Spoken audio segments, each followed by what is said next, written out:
নমস্কার বন্ধুরা, সোনিয়া সোল ক্রিয়েশনে তোমাদের অনেক অনেক স্বাগত। আশা করি তোমরা সকলে খুব ভালো আছো। যদি আমার ভিডিওগুলো ভালো লেগে থাকে অবশ্যই লাইক করে দিও, কমেন্ট করে দিও, সাবস্ক্রাইব করে দিও এবং সকলের সঙ্গে শেয়ার করে দিও। কারণ তোমাদের একটা লাইক, একটা কমেন্ট, একটা সাবস্ক্রাইব আমাকে অনেক অনেক করে মোটিভেশন দেয় এবং পরবর্তী ভিডিওর জন্য উৎসাহ পাই।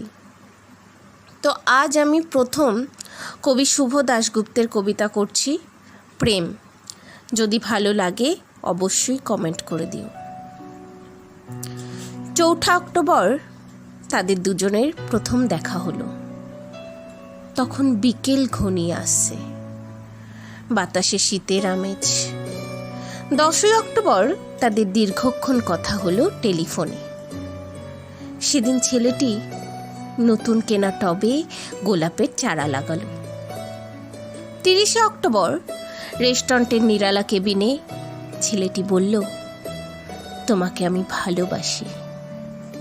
মেয়েটি লজ্জায় মাথা নিচু করে টেবিলে আঁকিবুকি কাটল। 12 ডিসেম্বর গোলাপ গাছে কুড়ি ধরল।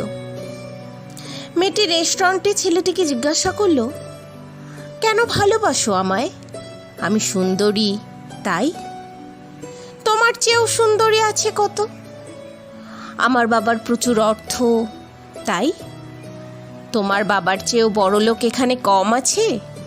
তাহলে ভালোবাসি ভালোবাসি তার আবার কারণ হয় নাকি? মেয়েটি বাড়ি ফিরে বন্ধুদের সঙ্গে টেলিফোনে অনেক আলোচনা করলো। সবাই এক বাক্যে বুঝিয়ে দিল, ভালো যখন বাসে তখন একটা কিছু কারণ তো আছে বটেই, সেটা না বুঝে বেশি এগোস না। 3 জানুয়ারি মেয়েটি বলল, আমার কাছে কি চাও? কই, চাইনি তো কিছু। ভালোবাসো অথচ চাও না? তাহলে না চাহিলে যারে পাওয়া যায়। এত গান, শুধুই গান, তাছাড়া কি? কিছুই যদি না চাও তবে ভালোবাসো কেন? ভালোবাসি তাই ভালোবাসা দিতে চাই, চাইবো কেন? তুমি সত্যিই অদ্ভুত। 10 ফেব্রুয়ারি দুজনের দেখা হলো মেট্রো স্টেশনে, পাতালে। ছেলেটি বলল, আমি কাল সারা রাত বাঁশি বাজিয়েছি। সারা রাত সেই সুরের মায়াবী আলোয় তুমি নাচছিলে, অসামান্য অনন্য সে নাচ। ধ্যাৎ, কাল সারা রাত আমি ঘুমিয়েছি। আমি কিন্তু তোমার নাচই দেখে গেছি সারা রাত। তোমার বাঁশি একদিন শুনতে হবে। 12 মার্চ ছেলেটি বাঁশি বাজালো। মেয়েটি শুনল। সময় থমকে রইল অনেকক্ষণ। বাঁশি যখন থামল, মেয়েটির 2 চোখ ভরা জলে। বলল, বাঁশি শুনতে শুনতে আমার ঘুম এলো আবেশে। আমি দেখলাম আমি নাচছি, মেঘের মাঝখানে তারাদের পাশে আমি নাচছি। আকাশে ফুলের গন্ধ। ডাক্তার আমায় বাঁশি বাজাতে নিষেধ করেছেন। সে কি, কেন? বাঁশি আমায় টেনে নিয়ে যায় স্বপ্নের মধ্যে। ডাক্তার বলেছে, স্বপ্ন দেখে আমার মস্তিষ্কের শিরা উপশিরায় জট পাকিয়ে যাচ্ছে। তাহলে ভাবছি। 16 এপ্রিল মেয়েটি বলল, আমার বন্ধুরা বলেছে তুমি খুব ভালো, অসাধারণ, কিন্তু তুমি সৃষ্টি ছাড়া। তোমার স্বপ্ন সব অর্থহীন। আমি জানি। স্বপ্ন টপ্ন ছেড়ে দিতে পারো না তুমি?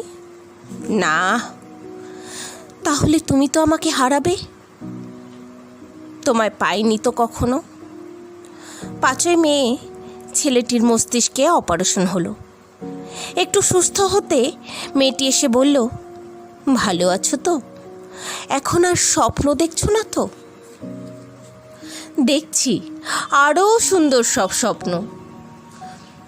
তাহলে তো দেখছি অপারেশনটা আদৌ সফল হয়নি। বাড়ি ফিরে বন্ধুদের ফোন করলো মেয়েটি। বন্ধুরা এক বাক্যে বলল, বাঁশি বাজানো, স্বপ্ন দেখা সবই ব্যাকডেটেড, সৃষ্টি ছাড়া। তুই আর লোক পেলি না?